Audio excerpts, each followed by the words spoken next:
శ్రీవర్ధన్ గారు నమస్కారం సార్. నమస్తే అండి సార్, తెలంగాణ బీజేపీ అధ్యక్షులు రామచంద్రరావు గారు తెలంగాణ ఎమ్మెల్యేలతో బీజేపీ ఎమ్మెల్యేలతో కూడా సమావేశం అవుతున్నట్టుగా తెలుస్తోంది.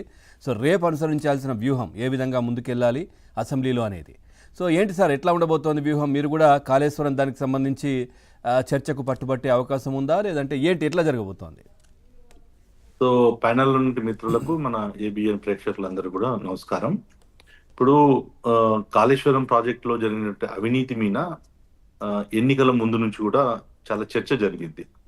సరే, అప్పుడు ప్రతిపక్ష నాయకునిగా ఉన్నటువంటి రేవంత్ రెడ్డి గారు ఆ రోజు పిసిసి ప్రెసిడెంట్ గా ఉన్న సందర్భంలో ఇప్పుడు ముఖ్యమంత్రి గారు సిబిఐ ఎంక్వైరీ చేయాలని చెప్పేసి ఆ రోజు మాట్లాడారు. సరే, వారు ముఖ్యమంత్రి అయిన తర్వాత వారు అంటే ముఖ్యంగా ప్రధానంగా తెలంగాణ ప్రజలు కాంగ్రెస్ కు ఎందుకు అవకాశం ఇచ్చారంటే, గత ప్రభుత్వం చేసినటువంటి అవినీతి, కేసీఆర్ యొక్క కుటుంబ యొక్క అవినీతిపై మేము చర్యలు తీసుకుంటామని, వాళ్ళని జైలుకు పంపుతామని చెప్పేసి వారు చెప్పిన మాటలను ప్రధానంగా విని తెలంగాణ ప్రజలు ఓటేశారు. సరే, ఓటేసినాక 18 నెలలు పైన అవుతుంది, దగ్గర దగ్గర 20 నెలలు. సరే, ఒక పీసీ ఘోష్ కమిటీని వేశారు.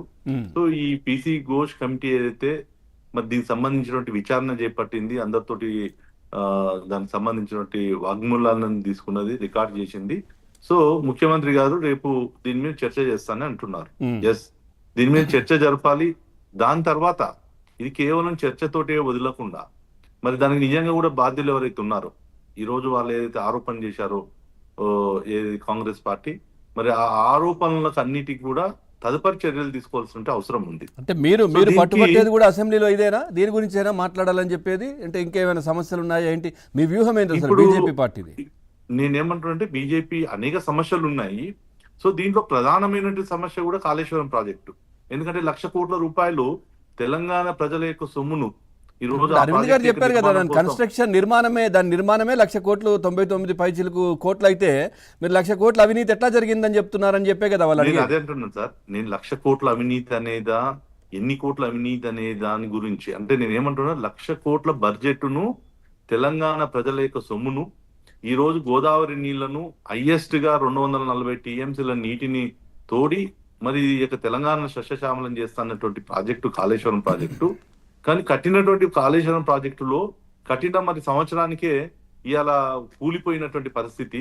ఆ ప్రాజెక్టు 1,00,000 కోట్ల రూపాయలు కడితే ఈ రోజుకు దాన్ని ఉపయోగించుకోలేని పరిస్థితిలో తెలంగాణ యొక్క రైతాంగం ఉంది. మరి దీన్ని చేసినటువంటి అప్పులకు ఇవాళ తెలంగాణ ప్రజలు కట్టినటువంటి ఏదైతే మన యొక్క ప్రజల నుంచి వస్తున్నటువంటి వసూళ్లు చేసి మనం దాన్ని అప్పులు తీర్చడం కోసం మనం ప్రయత్నం చేస్తున్నాం. సో అలాంటి అతిపెద్ద ప్రాజెక్టు విషయంలో ఇవాళ చర్చించాల్సిన అవసరం ఉంది. అదేవిధంగా చాలా అనేక సమస్యలు ఉన్నాయి. ముఖ్యంగా ఇవాళ కేంద్ర ప్రభుత్వం సరైనటువంటి యూరియాను రైతుల కోసం గత 11 సంవత్సరాల నుంచి సప్లై చేస్తా ఉన్నా, ఇక్కడ నుండి ప్రభుత్వం మరి సరైనటువంటి అడ్మినిస్ట్రేషన్ చేయని కారణంగా ఈ యొక్క మంత్రి గారి యొక్క తొందరపాటుతో రైతుల్లో ఒక అభద్రతా భావాన్ని కలిగించి ఇవాళ తెలంగాణ రైతాంగం ఎదుర్కొంటున్నటువంటి సమస్యలు కావచ్చు, లేకపోతే నిన్న మొన్న కురిసినటువంటి అకాల వర్షాల కారణంగా ఇలా ఇక్కడ ఉత్తర తెలంగాణలో ఉన్నటువంటి అనేక జిల్లాల యొక్క ప్రజల యొక్క పరిస్థితుల విషయాలు కావచ్చు, వీటన్నిటి మీద చర్చ చేయాలి. ఏమైనా ఉంటుందా కేంద్ర ప్రభుత్వం నుంచి భరోసా కావచ్చు, సహాయం కావచ్చు, ఆర్థిక సహాయం ఏమైనా ఉంటుందా? కామారెడ్డి కావచ్చు, అసలు ఎప్పుడు లేనటువంటి వరదలు కేంద్ర ప్రభుత్వం నుంచి అందాల్సిన సహాయాన్ని తప్పకుండా కేంద్రం అందిస్తుంది. దానికి కావాల్సిన విషయాల్లో బండి సంజయ్ గారు మన యొక్క రక్షణ శాఖకు సంబంధించి ఏదైనా కూడా తక్షణ అవసరాల కోసం అన్ని మిగతా ఏర్పాట్ల విషయంలో కూడా చేయడం జరిగింది. కేంద్ర సహకారం ఏదైతే వరదలు, తుఫాన్లు వచ్చినప్పుడు లేకపోతే వర్షాలు వచ్చినప్పుడు కేంద్రం అందుకోవాల్సినటువంటి సహకారాన్ని మేము అందిస్తాం. అయితే ప్రధానంగా ఈ రోజు చర్చ ఏదైతే ఉందో, ఇవాళ మన కాళేశ్వరం యొక్క డిజైనింగ్, కాళేశ్వరం యొక్క ప్రాజెక్టు, మరి దాంట్లో లోపాలు ఎందుకు, ఒక కట్టినటువంటి 6 నెలలకే ఇవాళ ఇక్కడ ఉన్నటువంటి ప్రాజెక్టు పిల్లలు. ఇప్పుడు అరవింద్ గారు చెప్పినట్టుగా పవర్ పాయింట్ ప్రజెంటేషన్ కి సమయం ఇవ్వట్లేదు, దానికి పర్మిషన్ ఇవ్వట్లేదు అని అంటున్నారు. అట్లాంటిది ఇచ్చే అవకాశం ఉంటే బాగుంటుందా? మీ ఉద్దేశం ఏంటి అసలు? నేనేమంటున్నా, BJP party power point presentation లో చాలా అద్భుతంగా కేసీఆర్ చెప్పాడండి. ప్రపంచంలో అతిపెద్ద ప్రాజెక్టు నిర్మాణం చేస్తున్నానని చెప్పేసి చాలా గొప్పగా చెప్పాడు. అసలు ఇంజనీర్లు అయింది, నేనే ఇంజనీర్ను, నా యొక్క మొత్తం తెలివిని మొత్తం ఉపయోగించాలని. అంతకన్నా ముందు రాజశేఖర రెడ్డి ఉన్నప్పుడు ప్రాణహిత చేవెళ్ల పేరుతోటి ఏదైతే ఈ యొక్క గోదావరి మీద కట్టాల్సినటువంటి ప్రాజెక్టును మార్చి, ఈ రోజు కేంద్రంలో సేఫ్టీ డ్యామ్ నివేదికలో ఏదైతే అక్కడ కట్టినటువంటి నేల ఏదైతుందో అక్కడ జియో అంటే అక్కడ ఉన్న నేలను సరైనటువంటి నేల ప్రాంతాన్ని ఎన్నుకోకుండా మరి అక్కడ ఒక కుంగిపోయేటువంటి ప్లేస్ లో నిర్మాణం జరగడంలోనే మొదటి తప్పు జరిగిందని చెప్పేసి ఇవాళ ఈ యొక్క సేఫ్టీ డ్యామ్ సంబంధించిన వాళ్ళు రిపోర్ట్ ఇవ్వడం జరిగింది. సో ఇంత గొప్పగా కేసీఆర్ అనేక ప్రజెంటేషన్లు చేశారు, ఓకే. ఈ యొక్క తెలంగాణ మొత్తం సస్యశ్యామలం అయిపోతుందని చెప్పాడు.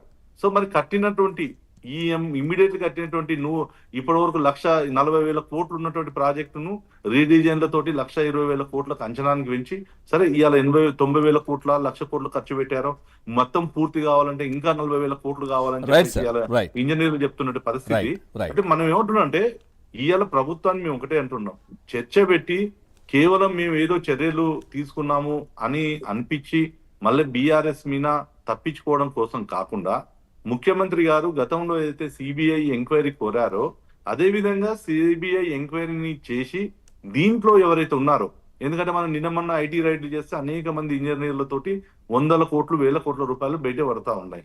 సో మరి రాజకీయంగా కేసీఆర్ కుటుంబం మరి దీంట్లో ఏదైతే ఇన్వాల్వ్ అయి ఉన్నదో దీని మీద సమగ్రమైన విచారణ మరి ఘోష్ కమిటీ ఏదైతే ఇచ్చిందో దాని చర్యలు తీసుకోవడానికి మరి ఏముంటుంది టెక్నికల్ గా మరి వాటన్నిటిని కూడా చేసి దాని Right, sir. గురించి Right. Okay. చేయాలని చెప్పేసి మనం Okay. బీజేపీ డిమాండ్ చేస్తుంది. రైట్.